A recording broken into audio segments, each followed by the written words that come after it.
Very good morning and welcome students. இப்போ நாம Nmms syllabus ல இருக்கிற sound topic ல இருக்கிற problems பார்க்க போறோம். அதுல first problem 50 Hz அதிர்வெண் கொண்ட ஒளியின் அலைநீளம் 10 மீட்டர் எனில் அந்த ஒளியின் வேகம் யாது?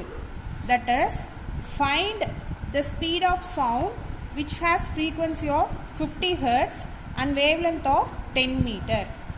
நம்ம problem போடும்போது first we will write the given data, then we will write what we have to find. Correct? So first given data என்னென்னன்னு பார்க்க போறோம். First given data frequency, second given data wavelength of sound. Correct? So frequency என்ன symbol ல denote பண்ணுவோம்? N. So N is equal to 50 Hz. Second data wavelength. Wavelength என்ன symbol ல denote பண்ணுவோம்? Lambda. So lambda equal to 10 meter.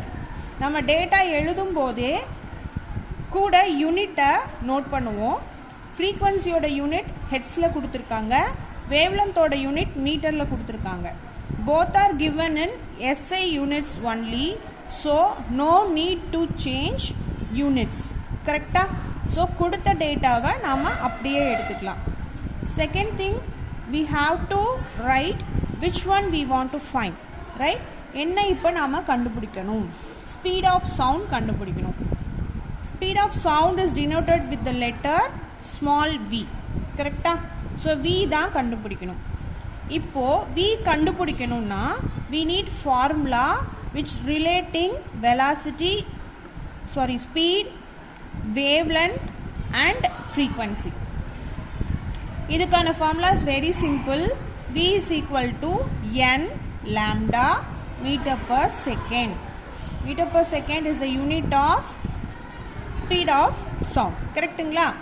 இப்போ n ஓட value 50, lambda ஓட value 10, so we get 500 meter per second. Yes, so the given speed of sound is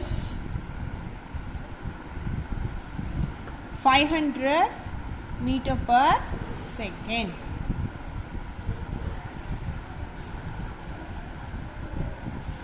Thank you, students.